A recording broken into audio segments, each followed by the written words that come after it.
Hello everyone, welcome to ज्ञान कोश। स्वागत है आपका इस वीडियो में जहां हम बात करेंगे एक बहुत इंपॉर्टेंट टॉपिक के बारे में जो न्यूज़ बनाए हुए है। अभी हाल ही में बेंगलोर बंद का आह्वान किया गया, तमिलनाडु के किसानों ने विरोध किया रिवर वाटर को लेकर। जो रिवर वाटर न्यूज़ में है वो है कावेरी। तो इस पे आगे बढ़ने से पहले मेरा आपसे सवाल है कि कौन सी रिवर साउथ इंडिया की सबसे लॉन्गेस्ट रिवर है? क्या ये कावेरी है, कृष्णा है, गोदावरी है या काबिनी है? ऑप्शन में ज़रूर बताइए। हिंट के तौर पे बताता हूँ, Kaveri is the second longest river. तो सबसे लंबी रिवर साउथ इंडिया की कौन सी हो सकती है? तो आपसे मुझे पूरी उम्मीद है कि आप इसका सही जवाब लिखेंगे। नहीं भी पता तब भी लिखो, क्या पता सही आंसर आपको पता लग जाए। तो चलिए शुरू करते हैं आज की डिस्कशन। सबसे पहले मुद्दा क्या है? जो कन्नड़ा फार्मर ग्रुप्स है, जो कर्नाटका के हैं, उन्होंने कहा है कि लगातार उनके साथ अन्याय हो रहा है। जो कावेरी वाटर मैनेजमेंट अथॉरिटी ने बोला है 5,000 क्यूसेक वाटर प्रतिदिन तमिलनाडु को भेजने के लिए एडिशनल अगले 10-15 दिनों तक, कि इतना पानी लगातार कर्नाटका तमिलनाडु को देगा। इसको लेकर किसानों ने वहाँ आह्वान किया है कि ये हमारे साथ अन्याय हो रहा है और प्राइम मिनिस्टर को इसमें आकर बात करनी चाहिए, हम ऐसा नहीं होने देंगे, इससे हमारे साथ अच्छा नहीं हो रहा है। ये मुद्दा लगातार बना हुआ है। अब बात आती है, पहले कावेरी कहाँ से बनती है ये देखते हैं। कावेरी का ओरिजिन पॉइंट है कर्नाटका में, ब्रह्मगिरी हिल्स के पास। ब्रह्मगिरी हिल्स से जब ये कावेरी निकलती है तो यहाँ से ये कर्नाटका रीजन से होते हुए तमिलनाडु में जाती है और नीचे केरला भी इसकी एक ट्रिब्यूटरी जाती है। तो ये रिवर यहाँ से होके बनती जरूर है, यानी Karnataka is an upstream river, यानी रिवर के ऊपरी इलाके में बसा हुआ एक राज्य है। रिवर यहाँ से शुरू होकर नीचे, तो रिवर जैसे यहाँ से नदी बनी बही तो जहाँ से बह के शुरू होती है वो ऊपरी इलाका होता है, इसे कहते हैं अपर रिपरन। फिर वो नीचे की तरफ जाती है, उसे कहते हैं लोअर रिपरन। तो अगर अपर रिपरन कंट्री को यहाँ पर एक डैम बना दे तो नीचे पानी भी नहीं जा पाएगा, और उनके बस में है पानी कितना नीचे जाए। तो इसीलिए कर्नाटक में कई सारे डैम्स कावेरी रिवर के ऊपर बने हुए हैं, जो उन्हें एक एडवांटेज देता है पानी रोककर अपने किसानों के लिए, अपनी इस्तेमाल के लिए यूज़ करने का। तो लगातार कावेरी एक बड़ी महत्वपूर्ण रिवर है साउथ इंडिया की, इसलिए इसके बीच में विवाद दोनों देशों के बीच में लगा ही हुआ है। और ये कहानी बहुत पुरानी है, एक हज़ारों 100 साल से ऊपर की ये दिक्कत है, जब कर्नाटका तमिलनाडु नहीं थे बल्कि मैसूर और मद्रास नाम के दो राज्य हुआ करते थे। मद्रास मैसूर में प्रेसिडेंसीज होती थी, ब्रिटिश राज हुआ करता था, और उसी समय इनके बीच में 2 बार एग्रीमेंट हुए आज़ादी से पहले कि भाई कुछ तो कुछ फाइनलाइज किया जाए, कुछ ना कुछ मुद्दा निकाला जाए।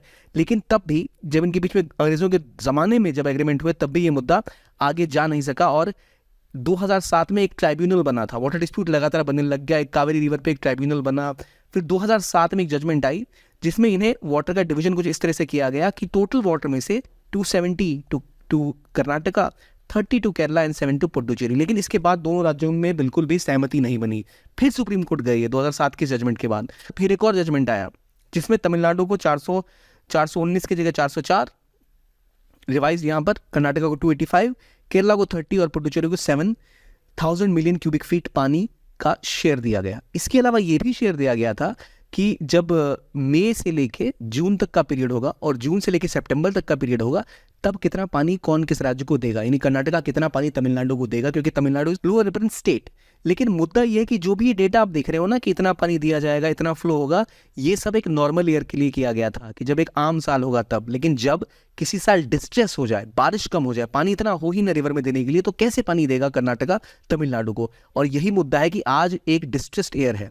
1892 में जब एग्रीमेंट हुआ, 1924 में जब एग्रीमेंट हुआ, जब भी ब्रिटिश टाइम के अंदर थे, तब भी उतने डैम नहीं बने थे, तब भी इतने लोग इतने डिपेंडेंट नहीं थे इसके ऊपर। आज जाकर 2017 की आप बात कर लो, 2007 की बात कर लो, या अभी 2023 की बात कर लो, अब पॉपुलेशन बढ़ती जा रही है, डिपेंडेंस बढ़ती जा रही है, और क्लाइमेट चेंज की वजह से डिस्ट्रेस एयर काफ़ी ज़्यादा आ रहा है, यानी वो साल जहाँ मानसून ठीक से बारिश नहीं होती। तो जब मानसून ईयर होता है, जब मानसून का पीरियड होता है, यानी मई से लेके आपका जो सितंबर तक का पीरियड है, प्राइमरी टिल सितंबर, इनको 123 टीएमसी पानी ही देना होता है कर्नाटका को तमिलनाडु को। लेकिन अब जो कावेरी रिवर मैनेजमेंट अथॉरिटी है उसने कहा है कि नहीं, इतने से काम नहीं चलेगा, आपको इनको 5,000 क्यूसेक एडिशनल वाटर देना पड़ेगा अगले 15 दिन तक, क्योंकि तमिलनाडु में पानी की स्थिति बहुत ज़्यादा खराब है। और सारा मुद्दा इसी पर है कि हम नहीं देंगे भाई इतना।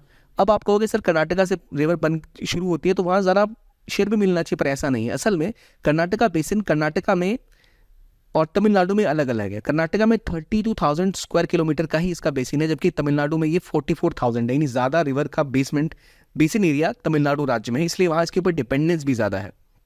और जब ये ट्राइब्यूनल पहले भी बने थे तब भी ये जब तमिलनाडु को शेयर देने की बात करते हैं तो कर्नाटका वाले विरोध करते हैं, कर्नाटका वाले जब अपनी बात करते हैं तो तमिलनाडु वाले विरोध करते हैं।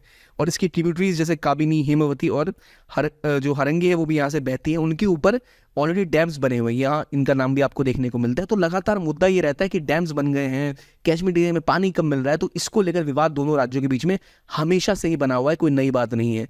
और इसी चक्कर में कावेरी वाटर वो हमेशा बढ़ी रहती है। अभी दोनों ही राज्यों ने, चाहे एच.डी. देवेगौड़ा हो, उन्होंने कहा है, या फिर कर्नाटका के अभी डेप्टी सीएम है, उन्होंने भी कहा है कि सेंटर को भी इसमें हस्तक्षेप करना चाहिए और देखना चाहिए क्या सॉल्यूशन निकल सकता है इस विवाद का, तभी जाकर चीज़ें सॉल्व हो पाएंगी। तो अभी जो प्रोटेस्ट हैं दोनों राज्यों में हो रहे हैं, क्यों? उन्हें लगता है कि उनके शेयर का पानी दिया जा रहा है, क्योंकि नॉर्मली जो एग्रीमेंट होते हैं वो किस लिए होते हैं? नॉर्मल एयर के लिए होते हैं, कि जब पानी का मान लो इतना बहाव रहा और इतनी बरसात हुई। लेकिन अभी जो साउथ इंडिया साल दिख रहा है, यहाँ बहुत कम पानी हुए, it's a water deficient air. एक नॉर्मल मानसून नहीं हुआ बल्कि एक डिस्ट्रेस एयर है, इसीलिए रिजर्वेयर ऑलरेडी पानी के सूखे पड़े हैं, कर्नाटका में भी और तमिलनाडु में भी। तमिलनाडु लोअर रिपरेन है, उसको पानी की और ज़रूरत है, इसलिए बहुत ज़्यादा ज़रूरी है तमिलनाडु के लिए कि कर्नाटका उनको ये वाटर सप्लाई देता रहे। इसीलिए चाहे जो भी मिनिस्ट्री हो तमिलनाडु की, कर्नाटका की, लगातार इसके बारे में बात कर रहे हैं। और जो CWMA है, यानी कर्नाटका वाटर मैनेजमेंट अथॉरिटी, जो बनाई गई थी सुप्रीम कोर्ट के द्वारा अपनी जजमेंट पे, उसको हटा के ये लोग कह रहे हैं कि क्यों ना एक बॉडी और बनाई जाए जो ऐसी जजमेंट दे। हुआ ये कि CWMA की जजमेंट, जो उन्होंने कहा कि 5000 क्यूसेक वाटर कर्नाटका को देना चाहिए तमिलनाडु को 15 दिन तक के लिए, इसके विरोध में ये लोग सुप्रीम कोर्ट गए, कर्नाटका गवर्नमेंट वाले। और वो सुप्रीम कोर्ट ने कहा कि नहीं, हम इसमें हस्तक्षेप नहीं करेंगे, ये हमारा एक्सपर्टीज़ नहीं है, उनके पास एक्सपर्टीज है, इसलिए सही जजमेंट वही दे पाएंगे, वही फैसला सुना पाएंगे। और सुप्रीम कोर्ट के ऐसे कहने के बाद लगातार विरोध प्रदर्शन शुरू हो चुका है। सेंटर को कहा गया हस्तक्षेप करने के लिए, एक नतीजा निकालने के लिए क्या इसका सॉल्यूशन हो सकता है। तो ये है मुद्दा कावेरी वाटर डिस्प्यूट का, जो 100 साल से भी ज़्यादा पुराना है। दो राज्यों की ये पूरी लड़ाई है एक रिवर के ऊपर, जिस पे वो बहुत ज़्यादा डिपेंडेंट है। तो ज़रूरत अभी हमें क्या है कि हम वाटर कंजर्वेशन, वाटर मैनेजमेंट और वाटर वेस्टेज को कम करें, और जो एक्सपर्ट्स हैं उनको इंश्योर करें कि वो यहाँ पर ऐसी पॉलिसी बनाए कि पानी का सबसे अच्छा उपयोग किया जा सके। तो ये था ये वीडियो कावेरी के ऊपर। देखने के लिए बहुत बहुत धन्यवाद एंड कीप ऑन वॉचिंग ज्ञानकोश।